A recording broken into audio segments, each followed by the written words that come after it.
October 10th press conference. Sorry we started a little bit late, but we had a great morning this morning celebrating Indigenous Peoples Day. We had at least 50, somewhere between 50 and 75 people outside, which is great because this is our third event. But the first year it started, it was literally just Sean and I. Last year we had a few more people, probably about 10. Of course, those were two pandemic years, but we also, it was great to have all the people we had. We had a couple of speakers, Mr. McGee from the Porch Creek Indians. We had Chief Skyhorse Helms from the Santa Rosa Creek tribe, and we also had Michelle Salzman, who is very proud Native American descendant. She does a great job for us, and I always appreciate her being here. She's always, for anything that we've done with recognizing our Native American history, she has always been a part of that. So much so that she gave me this flyer to make sure to communicate out that in November the 20th and I believe November 19th and November 20th, which is Saturday, Sunday, right before Thanksgiving, that the Creek Fest is happening on Willard Norris Road in Milton, 4750 Willard Norris Road, to go over there and participate in the activities they have. They have a number of activities. I was just talking to Chief Helms about it. They've got a number of Native American activities that they will be doing out there. That will be Santa Rosa Creek and other Creek tribes. So they hope you will come out there and enjoy that. And again, it was a great day, as I explained. We certainly do always remember that certainly our history with our first settlement of European settlement. However, we also acknowledge significantly, certainly with this day and our other recognitions, that our history in this community goes back far deeper than European settlements. So we did have a chance to recognize that today. We also talked about a plaque that we're going to be, a historic marker that we're going to be putting up in Bayview Park that recognizes some Native American history.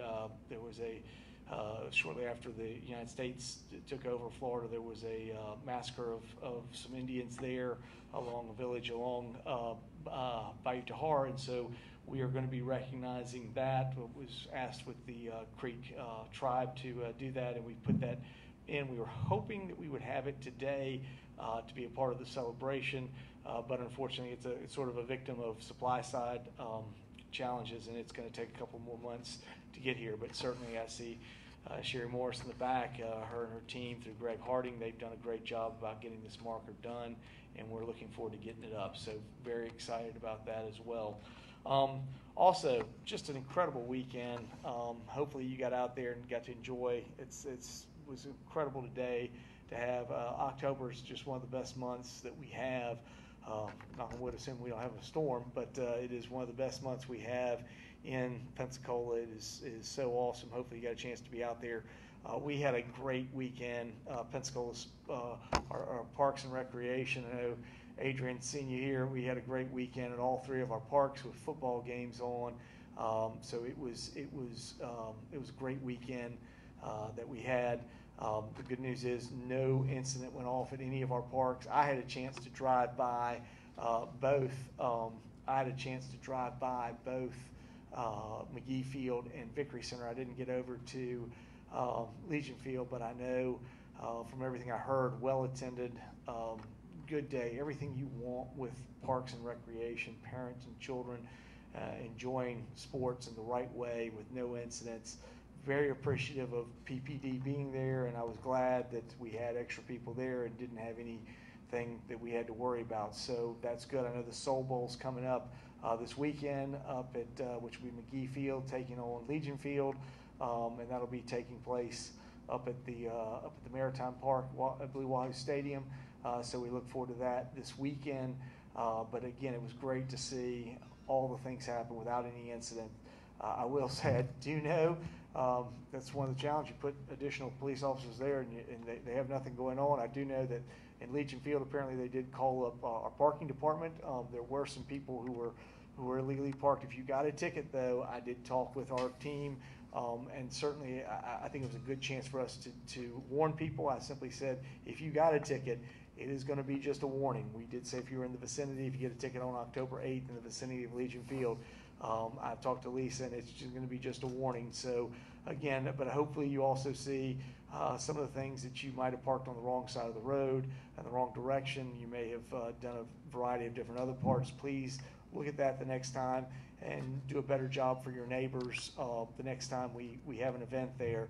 Think about how you're parking. But I did appreciate, and I thought it was the right thing for us to educate people, but I did want to let anybody know that received a ticket that yes, it was not our goal to be out there ticketing people, but it was educational. We hope you will learn from that, and again, look to do, I think they try to give corrective ways that you could do it better next time. So again, that's a little bit about, I did at least want to take this moment to express to anybody, if you feel like you got a ticket or something else, please catch up with our parking department. Again, if you're October 8th in the Legion Field vicinity, we've made all those tickets simply warnings. But again, you're welcome to get in touch with our department, our parking department, and show them your ticket. But they can make that easily just a warning. So that was a little bit about what we had last week. I guess also I should have said United Way Day of Caring, incredible day. Enjoy it. Love our partnership with United Way. Our employees give a lot of money to United Way. We certainly appreciate it, but it's not just about giving money. They also give time. Not only do they do a lot of volunteer service and participate, like Amy Miller, on the board of United Way, we had 70 city employees volunteer in Friday of support of United Way for the Day of Caring, along with myself and Mayor Elect D.C. Reeves. The Day of Caring is an annual community service effort coordinated by United Way of West Florida. City employees worked hard in a variety of different projects to support several local nonprofits, including Hope and Health Clinic. I worked with Pensacola Energy at Hope and Health Clinic, and we were painting lines in a parking lot. Manna Food Pantries, the police department was there. We worked with the police department to pack meals and also clean the warehouse. Project Green Shores, we were also at Project Green Shores, we were able to partner with Navy Federal Credit Union, and we worked there with Pensacola Energy, and we cleaned up a lot of the shoreline there. Even had people out in waders out there getting trash out of the middle of those islands out there. So really appreciated them being a part of that. Then we had Scenic Heights Elementary, where we had our finance and HR staff was there. We were cleaning up.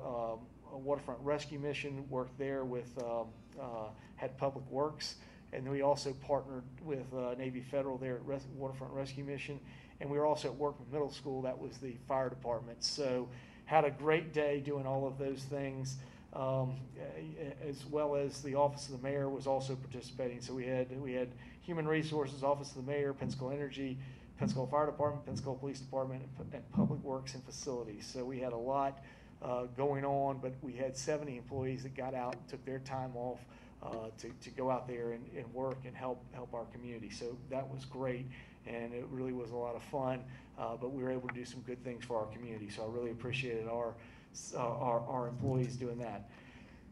This is Fire Prevention Week. I think you saw last time we had a meeting, we recognized the fire department and their ISO, and they said it was really in preparation for the things that we're going to happen this month, and especially this week. This is National Fire Protection Association Week. It's to celebrate its 100th anniversary of Fire Prevention Week here from October 9th through October 15th. This year's Fire Prevention Week campaign is Fire Won't Wait, Plan Your Escape. It's important for everyone to plan and practice a home fire escape. It's much like what you do probably for hurricanes. Just have a plan, sit down with your family at your house and think about what happens if you had a fire, how you would get out, how you would get everybody out safely. Learn more about how you can get involved with Fire Prevention Week at cityofpensacola.com or on the City of Pensacola Fire Department Facebook page. Also, this week we announced the grant that we had received for Alice Williams. It's $500,000. I want to tell Dina and her team there in finance, thank you very much for working to make this happen. We've been looking at that. Certainly Alice Williams has a lot of historical and cultural value. It was the African American library during the time of segregation, and so we had prior I guess council's administration had decided to put it out for sale. We were trying to look at it. Obviously the building had some challenges. We kind of came back, talked with our current city council. They decided they wanted to retain the building for its historical and cultural value, but we knew we had challenges because of the significant cost of renovating. We were successful, and we were awarded $500,000 African American Cultural and Historic Grant from the state of Florida. This funding will help us repair and restore this historic building while preserving as many of its historical elements as possible. Again, it was certainly we opened in 1952 as our first library serving African American citizens. The city intends to convert the building into a gathering space or event space and resource center with historical markers and display. I want to thank again Dina Stallworth and our finance department for securing this grant to make this possible. So that was very good. We got more things going on in Parks and Rec. We've got our first Parks and Rec director is going to be honored with a bus dedication on October 11th at Bayview Park. The public is invited to a dedication ceremony of the new Julian Olson bust at Bayview Park on Tuesday, October 11th at 2 o'clock. The event will celebrate the life and legacy of Julian Olson Sr., the City of Pensacola's first Parks and Rec director. Olson was a pioneer who established many of the programs of the City of Pensacola Parks and Recreation during his 28-year service to the city from 1928 to 1956. Olson was instrumental in the development of Bayview Park and several of our city resource centers. We also have the active transportation plan going on. The city is seeking public input to help develop a forward-thinking active transportation plan with a goal of gathering input on walking, biking, and other human-powered modes of getting around. The city is hosting 2 mobility fairs this month to gather input. These 2 workshops are scheduled for Tuesday, October 18th. So next week, Tuesday, October 18th, from 5:30 to 7 at the Fricker Center, which is at 900 North F Street. And then we'll also have Thursday of that same week, Thursday, October 20th, from 5 to 6:30 at the Triumph Branch Library, which is 1200 Langley Avenue. We hope you'll be able to attend one of those 2 meetings, certainly either in the southwest area of the city or the northeast area of the city. You will be able to have two different workshops there. The mobility fairs are open house style, so attendees are welcome to drop in at any time and during the scheduled time frame. So again, any time in that 90 minutes on either next Tuesday or next Thursday, please stop by, make your comments, look and see what you're going, and then please give us your comments, your feedback. We'll also be conducting an online survey that will be starting Friday, October 14th at cityofpensacola.com/active transportation plan. So if you have a chance and you're not able to attend, but you would like to give us some feedback there, we certainly appreciate that. Finally, we are announcing the last mayor's cleanup. My last cleanup is set for Saturday, October 29th. The final mayor's cleanup for 2022 will be October 29th in the Cordova Park, Bars Park, Dunwoody Park, and Carpenter Creek area. So I saved myself for my last one. Please check the cleanup map to make sure you're in the cleanup area. Neighborhood cleanups allow City of Pensacola sanitation customers in the cleanup area to leave eligible items at the curb for free pickup free of charge. To learn more at thecityofpensacola.com. Certainly happy and appreciate sanitation department doing that as well. That's about all of my comments, but I would say I'm here for everybody's questions. But Jim, you seem to have cornered the market here today. You knocked off all your rivals. None of them are here. I mean, John Singley, I definitely can't believe. They all took the day off. But, it's a holiday. Well, yeah. Listen, we're working today. You're working today. I appreciate that. So yeah, I had a question. Last week there was some news out of Tallahassee that Governor DeSantis isn't releasing the local support grants yet. How does that affect the $350,000 for the veterans? Well, we heard that as well. We don't know. We don't know what that will mean. We don't know if the whole thing will go away. We don't know if we'll end up with half of it. These are things we just don't know at this particular time. But I think we've been committed to one way or another finding a way to get a restroom there. We certainly would love it if the state funds are there. But there are all kind of other things that we could add into that we could find ways to participate. I know for a long time we've been talking about how do we look at what I think is is for several things that we don't have, acquiring in some way that restroom trailer, that once the full restroom is in there, we could then use that trailer at other places we have, much like the skate park, other places where we're not going to have a restroom immediately as quick as we would have wanted one. But I think there may be, while I'm not sure what it means at this particular time, we have been looking at contingency situations. Jim, I just want you to know we've been thinking of things we can do that would allow us to find ways to participate to help that go forward. And again, it's certainly possible that all the money could be gone. We think something more likely, maybe half of it or something else. But again, we don't know. So it's sort of speculation. But we've been talking with people. We've heard the same thing. And to an extent, we understand what happened in Southwest Florida is a significant event, and it's going to take the state significant funding. We just don't believe that there's still other parts of the state that need funding. So, if they were to split it somehow and take some of the money out and then everybody take a little bit of a haircut, we'd find a way to work with that. So we've been trying to plan with that, and at this point, it's just I can't really speculate what they're going to do, but I can tell you that we're prepared for contingency plans however we need to look at it. Have y'all been moving forward with that project? Well, we can't do anything until we have the funding. So I mean, we clearly believe it will happen one way or another, and it's our goal to do something. But if we don't get the funding, then we'll have to figure out how we do it. But we have been looking at contingency ways we can deal with the funding. And our goal would be, we are totally understanding that some portion of that money needs to go help Southwest Florida, but we think there are, the rest of Florida has other challenges and other things they need, and we think some of that money should stay in the projects that we're allocated to. Any idea what those contingencies would be?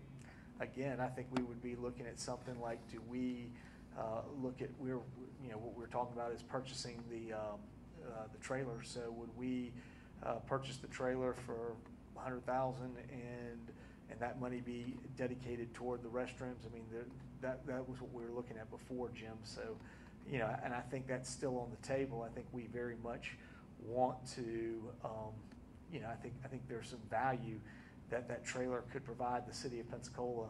Certainly places, when I look at the skate park, that we were not able to put a restroom in there right away, that we could use that at that facility. This week, the city council is meeting, and one of the items on there is ordinance for the scooter program, I guess, to make it permanent. What are the biggest changes with that? What are your thoughts? I think, David, at this point, I think all we're doing is trying to put a plan that gives us value for having the program and allowing our right-of-ways to be done. And I don't think it's going to be any more restrictive on how the program operates. I think we've worked hard to get to a point where we again, I'm not saying we don't get complaints, but man, as soon as we moved out just to the seated scooter this month, last 6 weeks, our complaints have just nosedived. Yeah, we've got the parking corrals going. And again, I've driven around and I've seen some of them not parked where they're supposed to be, so I'm not saying that hasn't happened, but it's not nearly what it was before, and it's not nearly the problems that we're going. But at the same time, I'm seeing people use it all over the place. I'm seeing scooters be used, so clearly they're being utilized. It's helping us keep cars off the road and out of the downtown area, parking and everything else that we deal with. So we think the value that it creates it's still workable, and we are not. It took us a year to go through, but we are getting much fewer complaints, and I think it's working. I think everybody's kind of recognizing what they're supposed to do, and we're sort of getting into a normal way. And much of what's coming forward, the only real change is what recognizes return to us. So I believe they're going to pay some kind of a fee and a per ride fee. Yeah, this is the first ordinance. We'll be coming back second week in October for the second ordinance, and at that date we'll have the contract with VO that specifies the annual fee and per ride fee, and then we'll be moving from incentivized parking corrals to forced parking corrals. Right now they're still incentivized. David, do you want to get up here and explain that? Because I think it would be better for the citizens to hear from you. I might let I'll let Miss Tootle get up. She has more intimate details about it. She and Miss Caitlin Serrain, but David Forte, Deputy City Administrator, we could probably tag team this. But yes, so this Thursday will be the first reading to amend the ordinance. So currently the ordinance is for a pilot program for the City of Pensacola. Essentially makes it a permanent program. City Council a couple months back now took action to essentially move to a seated scooter permanent program. So we've been working with legal to revise the ordinance to reflect that. We're also working with VO, who's the seated scooter provider, that will be hopeful entering into a contract with them end of this month, the second meeting in October. I forget what date that is now. But we're also seeking out other seated scooters, so there is correct. Immediately following, yeah, that's correct, Mayor. So immediately following the ordinance revisions, and then obviously entering into the contract with VO that specifies what their annual fee will be to utilize our right-of-ways, as well as the per-ride fees that we'll receive, we utilize for maintenance of our system, for enforcement of the program, and other activities. We will be moving forward with an RFP or RFQ, whatever it may be, seeking for other vendors to come in and to mirror the options that we have out there now. But it will be seated scooter option. That was what City Council took action on just a couple months ago. All right. Thank you. And I mentioned the forest park. I think that might be. Yeah, I think for our listeners out there, David also mentioned that when we get to that formal contract, we will also be going from incentivized parking to forced parking, which we think will help us even more in the downtown area with making sure that the scooters are where they're supposed to be. So again, and we are seeking opportunities for that. And again, it was really the council voted on it, but it was really the team that put forward. They felt like what we heard from the public, what we heard from PPD, and what we saw in ridership led us to those decisions that we thought the scooter was a better scooter for us. And I tell you what, once we went into full implementation, our complaints just dropped off. It just all of a sudden it went away. Not saying everything's perfect. We still have mistakes. We realize that, and we're working on that. We're going to continue to educate and do what we need to do. But we've seen a dramatic downturn in the challenges we were having. So this week's council meeting, and I believe there are two more after this week left in your term. Are there well, we obviously parcels 4 and 5. We expect that to be coming forward for that. And I think is this meeting parcel 9? I could not remember. Parcel 9 is this meeting. That's the one with the Wahoos, where they're able to do the batting cage and really expand some of the things that they need per Major League Baseball to be able to utilize. So we are moving forward with that lease. I think 4 and 5 should be coming here. We're working our way through that. And after that, really, the things I wanted to do, we were able to get done. We were able to get the budget finally approved and things moving forward. And I feel very good about what we have and the programs we're doing. 2, it was starting the process of getting everything out there with the port, because I think that is a big initiative that will need to happen. And we wanted to get that started, and I think we are moving forward with that with Triumph, and we did have a chance to bring that forward.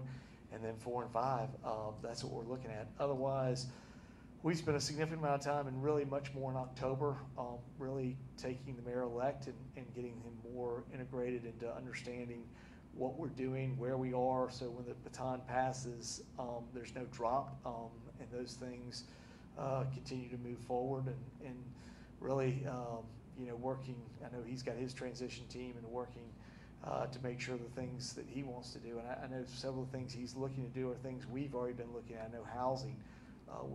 We're still very much on our housing initiative. In fact, I talked with somebody just outside. We're still coming forward with that, although we've transitioned a little bit, like I said last week, to where we're going to do, I think, a little bit more rental opportunity, because I think the more as I evaluate it, it really is the rental market where we're having the challenge. If we participate with people We expect what we would buy in some way going forward is through deed restriction or something, or some kind of agreement, operation agreement, that they make that rental property that's available for those individuals within the 80% of median income, what they can afford for rentals. So I think you'll see that happen. Trying to get duplexes, maybe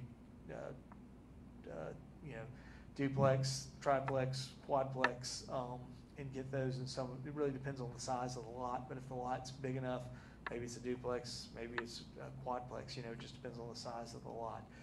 But I think that's what we're looking at in what we're doing. I think talking with the Mayor-elect, I think housing is very much something that's going to be on his mind. I will say we're going to have in November, Jim, we're going to have Lotus come forward. I'm going to let them make some of their report, but one of their reports is going to be, we simply need product in this community. We need more rental product, and I don't think it's going to.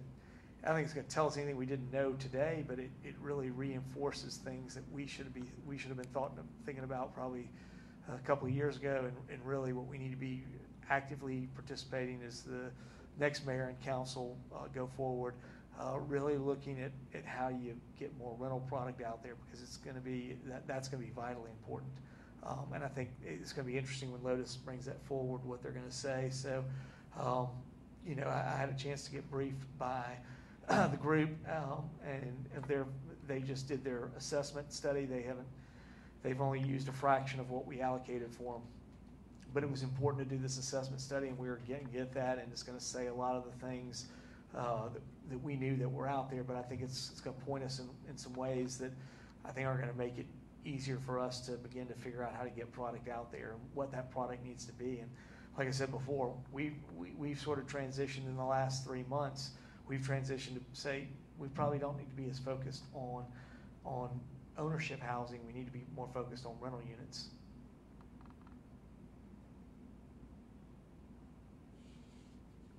So when will we see that? You said. I believe that Lotus is coming at the November agenda review. They'll be here.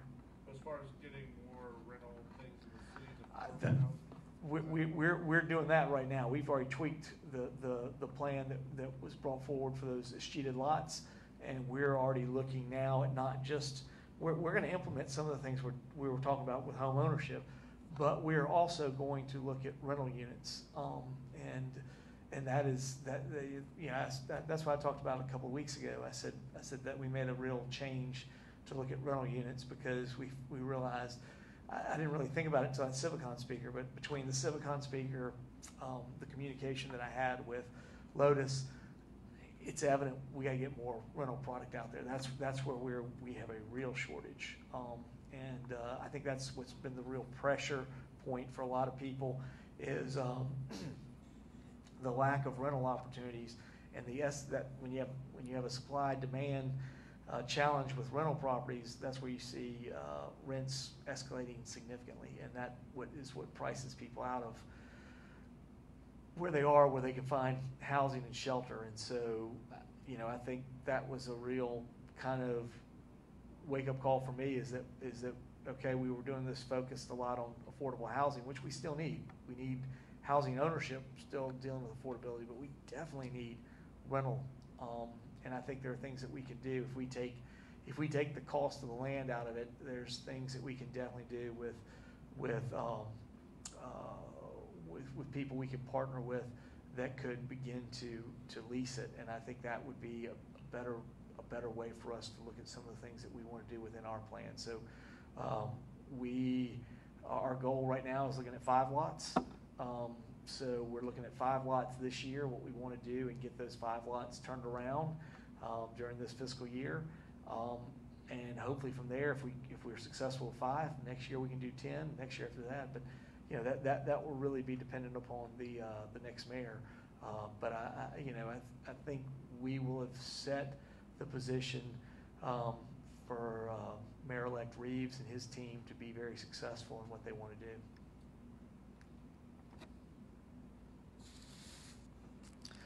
I have 2 things I just wanted to mention. One that we with having Indigenous Peoples Day, we forgot this incident that was there. This came out of our stuff that we were looking at.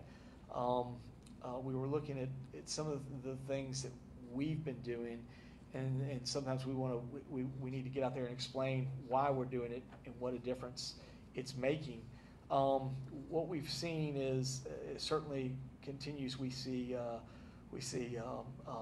opioid other type of addictions and overdoses being a significant thing that plague that we've seen increases going up dramatically in what we're doing, but we have seen a much better ability for us to be able to respond to it by keeping the Narcan in our on our police and keeping them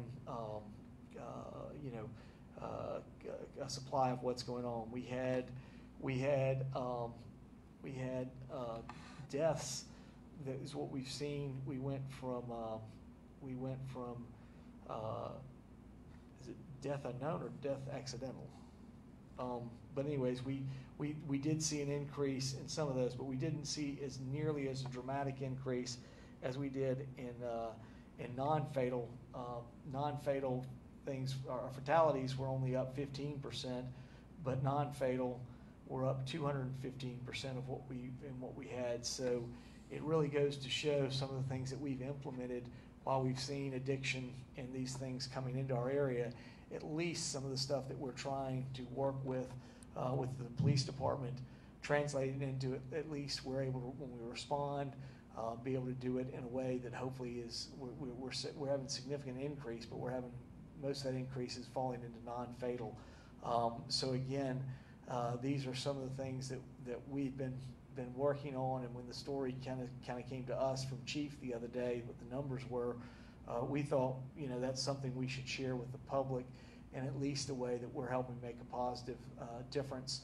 We believe that with the case, that as we continue to settle with the opioids case, we believe that there will be more funding. We have the council elected somebody. I put former Chief Mathis on that group that is with Escambia County. We have 2 appointees. I can't remember if it's a 6-person board or what it is, but I know the city has some representation, and they will be making the decisions of what happens with some of that money, how it will be spent across the 2 counties. But I mean the county within the city jurisdiction and the unincorporated.